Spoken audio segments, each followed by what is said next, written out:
During a family barbecue, she joked loud enough for everyone. "If we ever get married, he'll be lucky if I don't cheat." I stayed quiet, but when my uncle pulled me aside later that night, his advice changed everything.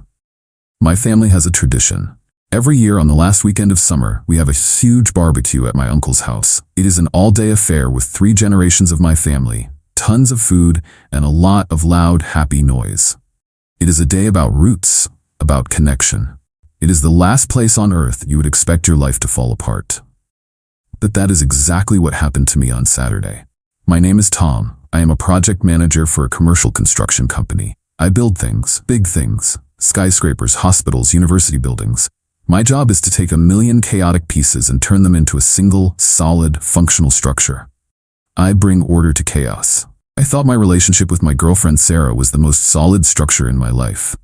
We had been together for 2 years, living in a house I owned for the last one. We were partners. We had a plan. Marriage, kids, the whole deal. It was a blueprint I trusted. Sarah is beautiful, funny, and the life of every party. She has a wild streak that I found exciting. It balanced out my more serious, structured nature, or so I told myself. My family adored her. They loved her energy, her stories. She fit in seamlessly. Saturday was a perfect late summer day. The barbecue was in full swing. My cousins were throwing a football, the kids were running through sprinklers, and the adults were gathered on the deck, laughing and drinking beer. I was at the grill flipping burgers, feeling completely content. Sarah was holding court with a group of my female cousins and my aunt. They were talking about a recent celebrity wedding, and the conversation drifted to our own plans. I could hear them from the grill, and I was only half listening. Then I heard my cousin ask, "So, when are you two going to make it official?" And that is when Sarah dropped the bomb. She laughed, a loud, theatrical laugh that made a few heads turn. "Oh God, I don't know," she said, her voice carrying across the deck. "If we ever get married, he will be lucky if I don't cheat." The laughter on the deck died. The conversation stopped. In the sudden silence, the only sounds were the sizzle of the burgers on the grill and the distant shouts of the kids. I did not turn around. I just stood there, spatula in my hand, staring at the grill marks on a piece of meat. She tried to play it off as a joke. "I am kidding," she said, laughing again, but this time it sounded forced and brittle. Mostly. A few people gave a weak, uncomfortable laugh. The conversation slowly, awkwardly started up again, but the mood was broken. The perfect summer day now had a dark cloud hanging over it. I stayed quiet. I did not look at her. I did not say a word. I just kept grilling, my movements calm and methodical. Inside, a storm was raging. It was not just the disrespect, it was the public nature of it. She had not just insulted me, she had announced to my entire family that our relationship was a joke to her. That my commitment was something she considered optional. I served the food. I sat with my family. I talked and laughed and pretended that I had not just heard the woman I loved detonate the foundation of our life. Sarah kept shooting me little looks, trying to gauge my reaction. I gave her nothing. I was a blank wall.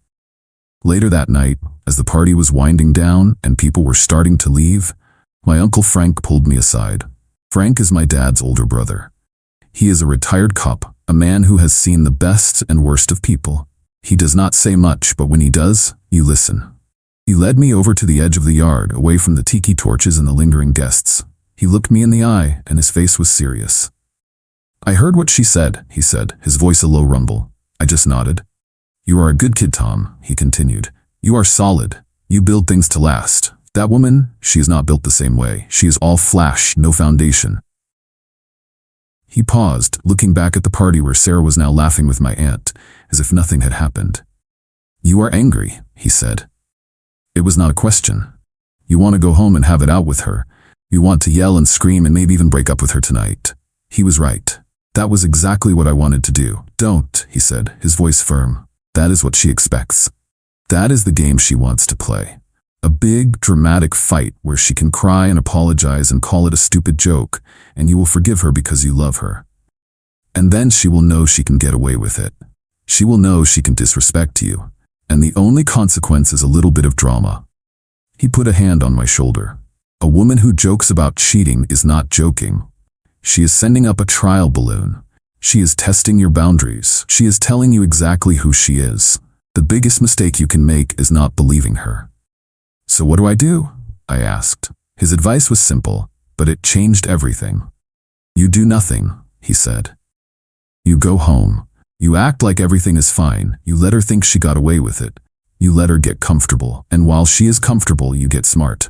You find out if that trial balloon she sent up is the only one, or if there is a whole fleet of them you don't know about.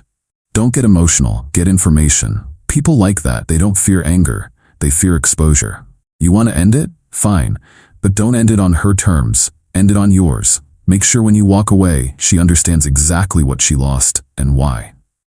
I looked at my uncle and I understood. He was not telling me to be a wimp, he was telling me to be a strategist. He was giving me a new blueprint. The old one, the one with marriage and kids, was gone. The new one was for a demolition. A quiet, careful, and complete demolition. I went back to the party, smiled at my girlfriend, and started planning. Update 1. It has been 1 week since the barbecue. 1 week of playing the part of the forgiving boyfriend, and 1 week of methodical, silent investigation. My Uncle Frank's advice has been my guiding principle. Don't get emotional. Get information. The night of the barbecue, on the drive home, Sarah finally tried to address what had happened. Are you mad at me? She asked, her voice small and tentative. I glanced over at her. About what? You know, the joke I made. It was stupid. I was just trying to be funny. My sense of humor is a little dark sometimes. I just shrugged. It is fine, I said. I get it.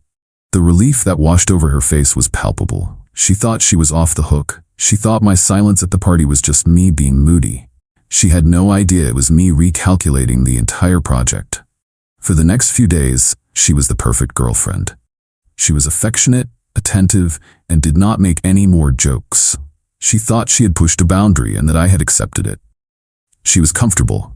While she was comfortable, I was working. My first step was to understand the scope of the problem. Was her comment a one-time stupid mistake, or was it a symptom of a deeper issue? I started with her phone. We had an open policy with our devices.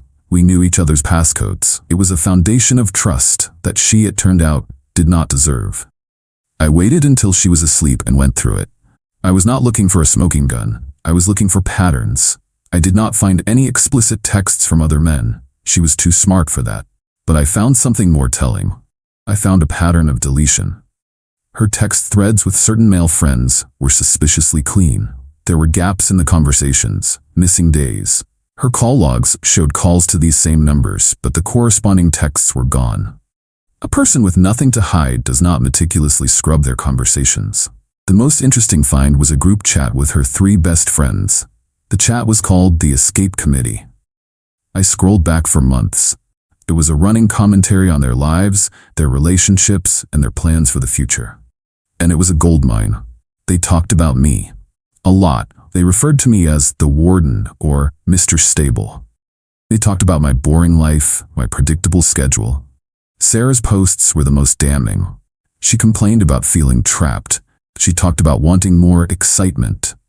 And then I found the conversation from the day before the barbecue. One of her friends had asked if she was really ready to settle down with me. Sarah's reply, God, no. But the setup is too good to leave right now. He is a great safety net while I figure out what I really want. And what I really want is not a guy who spends his weekends installing a new sprinkler system. Another friend replied, you've got to be careful, he is not dumb. What if he figures it out? Sarah's response made my blood run cold. He will not. He trusts me completely. I could probably cheat on him, and as long as I smiled and told him I loved him, he would believe me. He is just lucky I have not bothered yet. There it was. The joke from the barbecue was not a joke at all. It was a slightly rephrased version of her true feelings. It was a test, just like my uncle said. She was testing the waters, seeing how much disrespect I would tolerate. I took screenshots of the entire conversation. I saved them to a secure cloud account. That was my information. Now I needed a plan for exposure. The opportunity presented itself 2 days later. Sarah came home excited. Her best friend, the one who had asked if she was ready to settle down, was getting engaged. Her fiancé had proposed on a trip to Paris. They were going to have a big fancy engagement party in 3 weeks at a downtown hotel. It is going to be amazing, Sarah said, her eyes shining. Everyone is going to be there. We have to get you a new suit. A party. A big fancy party, full of her friends and the people she wanted to impress. The stage was perfect. I spent the next week preparing. I continued to play the part of the perfect boyfriend. I helped her pick out a dress for the party. I booked an appointment to get a new suit. I listened to her talk endlessly about the engagement, about Paris, about the size of her friend's diamond. Meanwhile, I was making my own preparations. I contacted the event planner for the party, a woman my company had worked with on a few corporate events. I told her I wanted to do a special surprise for the newly engaged couple. I wanted to put together a slideshow of pictures of them to be played on the big screens at the party. She thought it was a wonderful idea and gave me the technical specifications for the video file. I spent hours putting the video together. It started innocently enough. Pictures of the happy couple, pictures of them with their friends, including Sarah. I even included a few pictures of me and Sarah, smiling, looking like the perfect couple. But the last 30 seconds of the video were different. The last 30 seconds were the screenshots from her group chat. I set the screenshots to scroll slowly across the screen, her own words appearing in huge, undeniable letters set to a soft, romantic piano score. He is a great safety net while I figure out what I really want. He trusts me completely. He is just lucky I have not bothered to cheat yet. The video was ready. The stage was set. All I had to do was wait for the performance.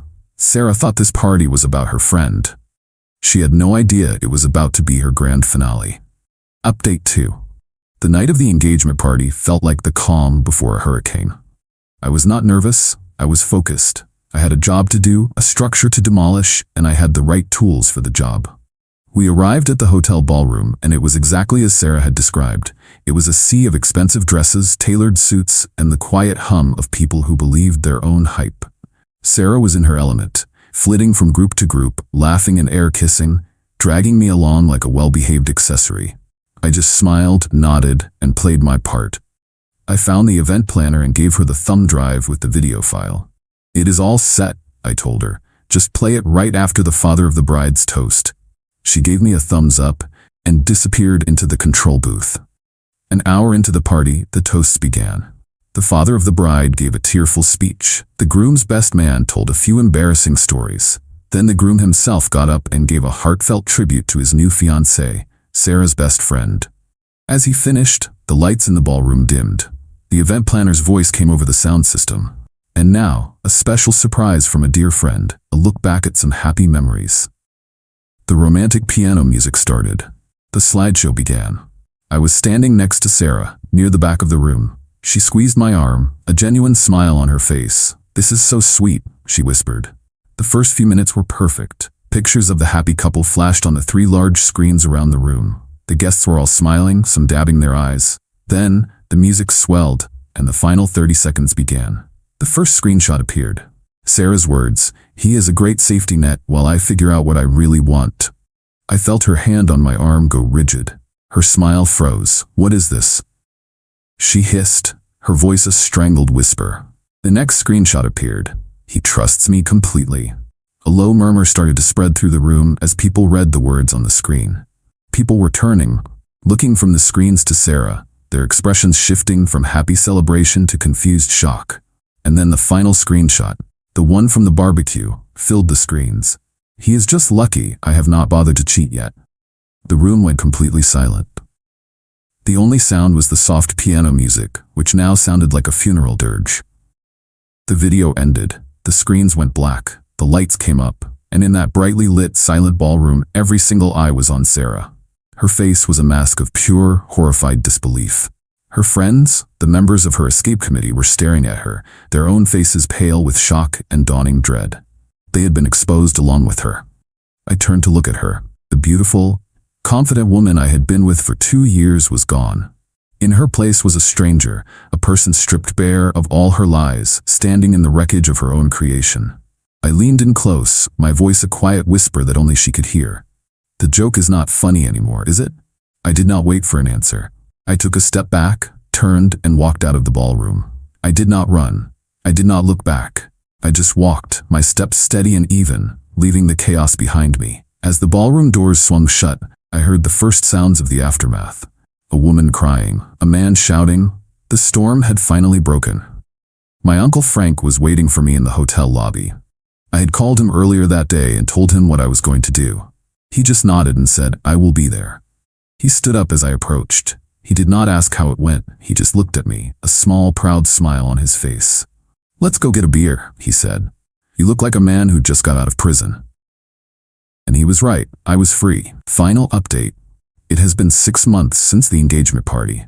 The demolition is complete, and I have spent the time since then clearing the site and starting to build something new. The final chapter of this story is not about drama or revenge. It is about consequences and the quiet, satisfying process of moving on. The fallout from that night was immediate and absolute. The engagement party ended in chaos. Sarah had a complete meltdown. Her friends, the escape committee, were caught in the blast. The bride-to-be, her supposed best friend, was furious that her perfect night had been ruined. Their friendship, I am told, is over. Sarah's social life was obliterated. The story of what happened spread like a virus through her circle. The evidence was undeniable. She was not the victim, she was the architect of her own humiliation. The friends she had tried so hard to impress saw her for what she was, a user, a person who saw relationships as a temporary convenience. They abandoned her. She tried to launch a counter-offensive, of course. She told people I was a psycho, that I had doctored the screenshots, that I was a controlling monster. But it did not work. My reputation was solid. And her own words, displayed for all to see, were too damning. She lost her job. It turned out the fiancé of her friend, the groom from the party, was a partner at the marketing firm where she worked. He did not fire her directly. He did not have to. The work environment became so toxic, so full of whispers and sideways glances, that she was forced to resign. She had to move out of my house, of course. I had already packed her things. She sent her father to come and get them. I was not there. I left the boxes in the garage. Her father, a man I had always respected, did not even look me in the eye when I saw him briefly a few weeks later. The shame was too great. She is now living in a small apartment across town. She is working a low-level job, trying to rebuild her life. She has no friends, no partner, and a reputation that will follow her for a long time. I received one communication from her about 2 months ago. It was a long, rambling email. It was a mix of apologies, accusations, and self-pity. She wrote that the barbecue comment was the biggest mistake of her life. She wrote that she did not really mean it, that she was just trying to sound cool and detached. She wrote that my uncle was a cruel old man for giving me the advice he did. That was the line that made me realize she still did not get it. She was still blaming someone else. She was blaming her joke. She was blaming my uncle. She was blaming everyone but the person who was actually responsible, herself. I deleted the email without replying. My life is good. It is quiet. It is stable. I have been spending a lot of time with my family, with the people who form my real foundation. My Uncle Frank and I go fishing every other weekend. We do not talk about what happened, but we do not need to. He just claps me on the back and says, "You did good, kid." The revenge was not the slideshow. It was not the public humiliation. The real revenge was in the simple act of believing her. She told me exactly who she was with that joke at the barbecue. My uncle's advice was not about revenge, it was about self-respect. He told me to believe her, and I did. I took her at her word, and I acted accordingly. She thought she was playing a game where she could have my stability while keeping her options open. She did not realize that for me, commitment is not a game. It is a structure. It is a promise. And when you prove that your promises are worthless, I do not get angry. I just tear down the building and start over on solid ground. And the new foundation I am building is stronger than ever.